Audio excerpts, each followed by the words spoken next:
Welcome to Earth-2, The Flash, Francis, Bibbs, we should have dressed Alonso. like each other or something. That would have been really funny. I should have just took Barry's wardrobe and give it to one of your guys, because I think he stole my wardrobe. Or I'd shave my beard and glue it on you or something. Yeah, I need glue. I can't grow my own beard. Somebody that I have known for a long time on the internet once made a very disparaging comment about a certain type of media that he said was designed to make the nerds, quote, clap their chubby little hands. And all I got for like little baby all hands. I got for Welcome to Earth-2 is holy crap, this episode. This was a geek's wet dream, Yeah. wasn't it? This was, and speaking as a geek, I had to change my pants. This is really great. This is a really fun episode. Oh my God. Yeah. I mean, it's, Dave walked through the room and saw Joe singing. I love that they finally figured out a way to get Jesse L. Martin to sing on this show. Amazing. He goes, Any excuse. He goes, he's a singer now? I said, no, it's Earth-2. And he's like, whatever. I said, oh, come on. It's Spock with a beard. It's evil Willow. You know what this is, Yeah. I just don't even know where to begin. They really took every opportunity they could to do something fun with this. I think maybe my favorite funny bit was Floyd Laughlin as a guy who can't shoot. Deadshot really, I don't even think he's been on The Flash, but he was on, I think he was in like one little short tie-in episode or something. So. But he's such a big deal on Arrow, and he's so awesome. Just seeing him again, because he's dead for all we know right now on Arrow. Seeing him again is great. Seeing him suck is even better. It was really, really fun. And how much did Danielle Pennebaker love playing evil Caitlin? So much. Oh, God, she's like, what? This is my makeup? This is my Please outfit? Let me wear blue yes. lipstick. Oh, my God.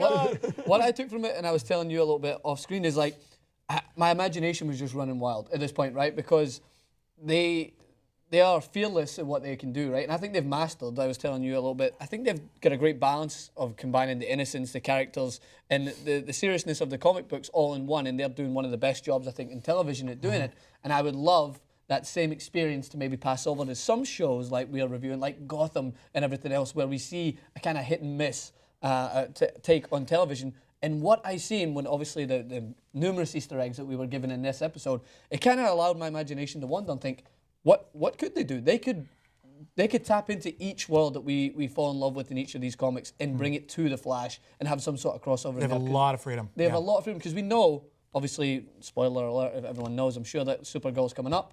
That's one of the Easter eggs this episode. And I was thinking to myself, I don't think that I would want anyone else, any other show, to have that kind of power in their hands other than the Flash, because the way that they've been doing it. It is encouraging. Yeah. It is encouraging. Yeah, no, I mean, it reminds you of what's fun about when they do this in the comics. They did this in the sort of like the Silver Age, Golden Age DC comics, and I love the look of Earth-2. It's that sort of Roy Thomas 40s that just continued being the 40s. So you've got like the giant WPA mural in the police station. And It looks like, did you guys ever watch Fringe? I did not. Fringe also ended up having an alternate reality in it, and it was very much like our reality, except little things. Like instead of The Dark Knight Returns, there was the Man of Steel Returns, and Ronald Reagan actually starred in Casablanca, that kind of thing. Right. But they had a lot of Art Deco stuff, and one of the things they had was that the Empire State Building was actually being used for blimp travel, like it was originally intended. So like it was full of stuff like that. And I got that nice vibe from it. It was a really fun comic booky. I liked how the tech was. I wrote down in my notes that whatever the 40s equivalent of cyberpunk or steampunk is. Yeah. Everyone had their Dick Tracy watches. Yeah, I may go with Art Deco though. Ooh. A metahuman detector, I like that. Everyone had their watch to detect the metahumans coming around. That was fun. The best interaction, hands down, I knew Cisco coming into Earth-2 and seeing his counteract in Reverb was fantastic. Reverb was awesome. That got me up my seat. That was where I crossed Ganger. And then he knows that he's got new other powers. So that's exciting. Yeah.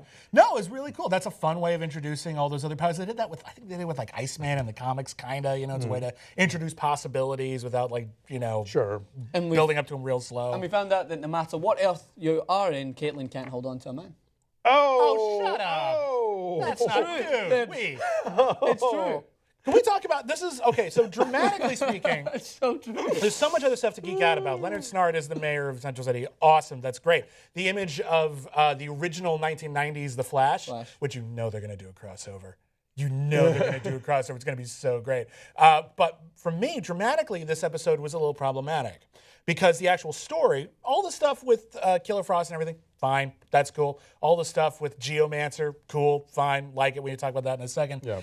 all the stuff with Barry kidnapping his alternate reality guy and then robbing from him the important life-changing moment of his wife's father dying that's and what I was being there thinking. for her Oh. is disgusting. I did not think about that. I'm sure, obviously, that wasn't the plan, and if that hadn't happened, it would have been sort of a minor sin, I guess. But it's really brutal, and when that other Barry woke up, I'd be like, dude, fuck this guy. Give me my bow tie back. Dude, seriously. That's Weak. a valid point. I will say, however, that I got a little verklimped when he called his Barry mom? called his mom. That was my God. That's like I'm like, I did not think this show had earned that moment, but it just hit me you, like, oh man, you earned this moment. Did you pick out some of the speed dial characters that were on there? We had Eddie, who's still alive, and then Earth-2, yeah. I believe Diana was on there. Diana, Hal, and Bruce. I think we're all on there. And that's not, apparently, that's just them being cute. They're not actually playing. I got a little excited, but that was a good scene. Again, it was Such a good scene.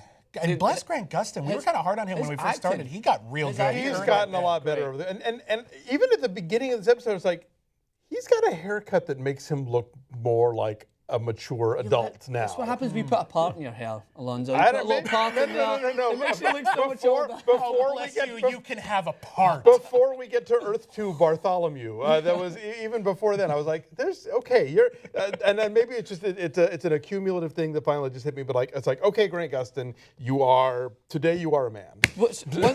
One thing I kind of looked into, I was going to ask you guys about. Do you think his interaction with Joe in Earth-2 signifies what could happen if Barry is to take things further with Iris in Earth-1? Because, of course, she is a detective in Earth-2 and she's in the front line, but if he was to obviously go with her, take the relationship to the next level, I'm sure Earth-1 Joe obviously is going to be receptive to it, but is that not the same thing? You're not putting her on the firing line right now? I think first off, I think she's already in the firing line and Joe's aware of that. She's part of Team Flash. And she was dating Eddie, you know. True, but dating that Eddie. upset him as well, right? The first point of it before he kind of accepted That's it. true, actually. And Like she faced he the did initially have a ultimate problem. consequence. He also gave Barry his blessing, like early on. He said, "Just tell her." Would it He not have was fine with changed it. after Eddie's death? Maybe? Possibly. I don't know if Seeing it'd be what that happened? dramatic. I don't think so. I think it'd be more or less okay. Yeah. I think I was it'd just be curious. fine. No, I don't really see that as being And a problem. do we get an explanation of why not take Jay back? Well, I know. I'm trying Bless to her think. I heart. feel like there was a reason why that was, and maybe we missed it, or I don't know. I don't know, it just I did- think they needed to keep more scientists back there. They Yeah. lost almost all of them. What if something happens like it does? Well, that's true. Yeah. I was just thinking, wait, but they could, and I'm sure there's probably there were two lines that I missed somewhere that Possibly. they explained it, but I just was. We did find out that Jay has actually been a drug addict this whole time. And it makes me wonder if Zoom is going to end up being like his inner demon or something. Interesting.